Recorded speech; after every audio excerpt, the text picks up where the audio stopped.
Sagittarius, welcome. This is Ron from Tarot the Twin Sun. Thank you for tuning into the channel. We are welcoming in the ninth house, okay, which is the house of mutability, and it's the ability to bring into consciousness the higher mind to find ways and motivations that are tied to devotion and the purity of thought through the quest for truth, okay? This has to do also with the stratification of religious order, as well the stratification of the higher mind through explorations of the expansiveness of Jupiter. It is definitely a difficult thing to have when it comes to relating to the expectations of others. So what can evolve out of this are complexes revolving around guilt, as well as the unsatisfactory nature when it comes to relating to a higher order, to not being able to satiate all of those, or perhaps coming short when it comes to giving advice for others, or perhaps relating to student archetypes that come into your existence, and perhaps the significant other that we may see here in terms of the Great Mirror may have this complex, okay? The trick to relating to these others is to find realities that are mutually inclusive, okay? Meaning that if there is a fine line between dichotomy, between the binary of one or another, there is an ability to find inclusivity and to totally encompass another through the quest for truth and providing this truth for others, okay?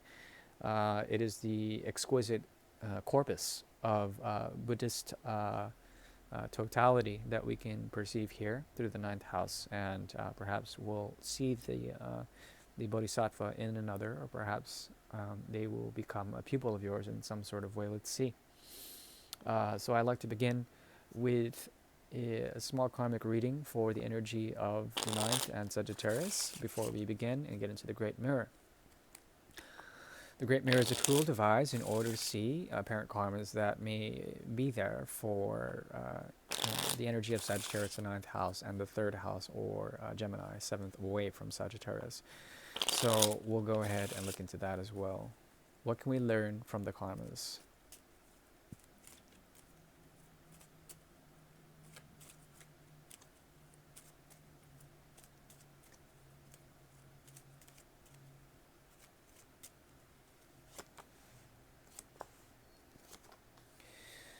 There is a way of bringing forward realities, and this will lead to the quest for joy and equilibrium. There is an order that is occurring for the energy of Sagittarius in which the 10th house is activated. Now, when there is a movement from the ninth to the 10th, there is the quest for truth, and then truth manifesting itself through this quest, okay? The path becomes unveiled and known once it is walked, not before, not after, okay? There also is a way that Sagittarius has been breaking free from constraints of overthinking, as well as fears, and breaking free from those fears in order to bring forward realities of joy and liberty. And this is good. This is all very good news. Not only that, it is rather intensive. Something from the 8th house has emerged, and it encompasses essentially the 4 of rods to the 10 of pentacles. Now, there is a type of intensity when it comes to bringing forward a platform for the mutable energy of Sagittarius in order to bring forward realities, okay? These realities are kingly in nature, not to mean that they are patriarchal or patristic, but they bring forward essentially a very good sense of fertility and strength and domination, okay? And this has to do with, once again, breaking free from constraints of limitations or fears or self-imposed bondages, okay? I will do you the favor, and I'm not going to do this for anyone else. We are looking into the Tarot of Forbidden Dreams, okay? This is a very special deck that is sexual in nature because of the nature of the 8th house that was mentioned earlier. We shall look into what is bringing forward from the good folks, Eugene Vinitsky and Elsa Kapatunoski from, I believe, Sweden or Russia or Poland, one of those European nations. And we'll look into the Tarot Forbidden Dreams for the Great Mirror. Thank you for tuning in and for your likes or dislikes, if you will. Anything is good. And yeah, please use your discernment as we look into the mirror.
Okay, there is perhaps a great need to expand in a certain way and to look at various horizons. Okay, this expansive quality speaks of foreign countries as well as looking into ways and modes that are revolving around the exploration of ideas and the concept that evolves from them. Usually, this takes the guise of the student or perhaps the master, and this has to do with, once again, the exploration of that which is foreign and the auspices of Jupiter that may be encompassing this type of situation. Okay, so it's not particularly easy, yet it has to do with a great deal of Jupiterian or Sagittarian energy. Okay, that opposes the third house. Okay, what can be learned here essentially is, once again, the ability to find some form of reality that is mutually inclusive. Okay, so it's all coming together now. This also speaks of either polyamory or perhaps um, um, some mode of looking outside of monogamous sort of one-on-one situations. This could also speak of friendship. But in this particular deck, which is risque in nature, what I see here for Sagittarius is the ability to embody the trifecta, the pyramid scheme, the empowerment that can be had here is very great. And you're dealing with someone here that can somewhat embody that empowerment through the Wheel of Fortune. There's an ability here to find a sense of social understanding or social greatness through the Wheel of Fortune's energy, okay? Through exploration, primarily, once again. This has to do with the expansion of ideas as well, the ability to find in the Wheel of Fortune and the chaos that ensues some form of elevation, okay? The problem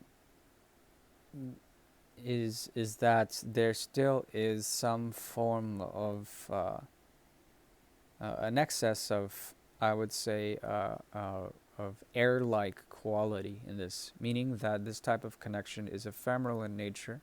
There's something about you also that embodies the Queen of Wands in the reverse that has to do with the reverse indeed.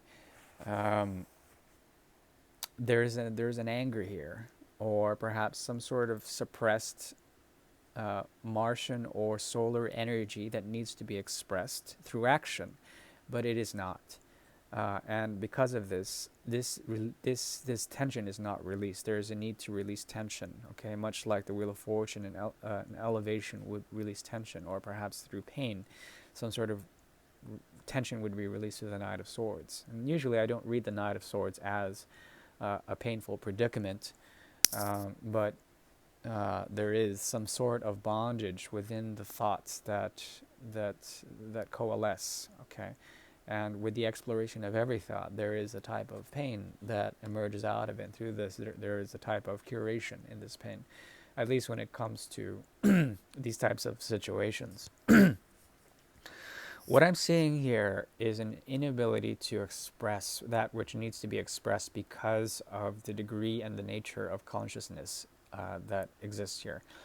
Meaning that there is an elevation that comes through the objectification of thoughts, okay, that lead to a type of social or an elevated way of thinking on one end, and then also a realization that something needs to be expressed on the other. Okay, fairly interesting so far.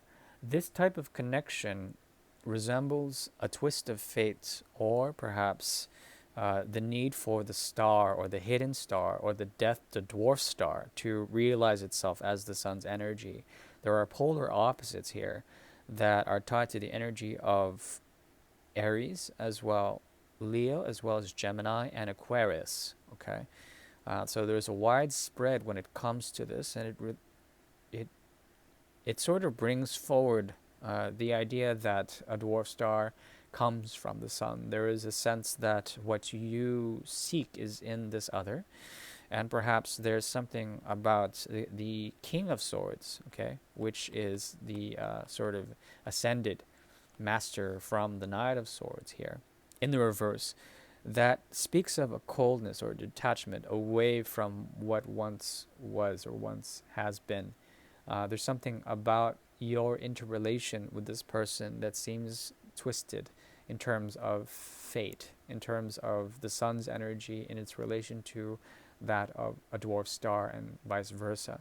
This person has somewhat spun a type of interesting dynamic with you, with the Ace of Cups in the reverse, as well as the Nine of Wands.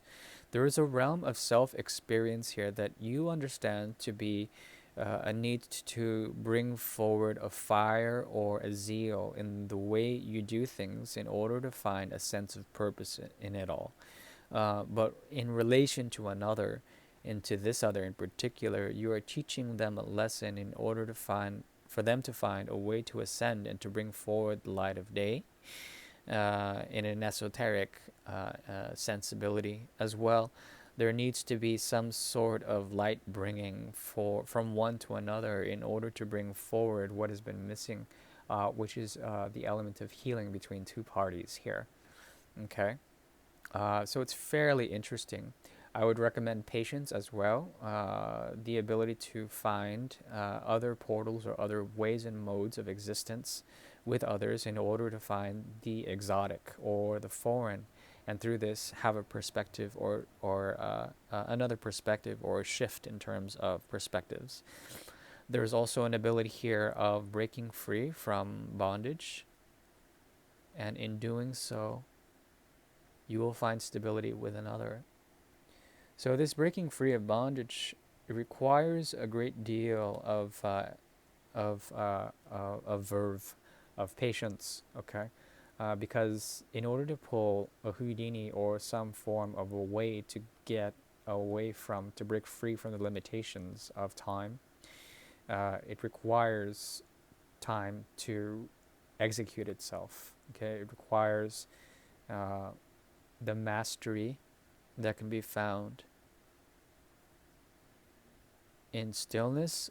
There also is a secret here that needs to be known, a secret world that needs to be known, that needs to come to light. Okay, this could be the shifting of a paradigm, It could also be a number of other things, which I won't go into now. Ultimately, the advice is if there needs to be a type of transformation, it will occur according to the natural flow of time. And this, if there is a need for healing in a situation like this, that time would be the greatest asset. Okay. Um, yeah, fairly interesting from the Tarot of Forbidden Dreams, and we can go even deeper into psychosexual understandings of this, but I will not. I do thank you for your time. Thank you. Bye bye.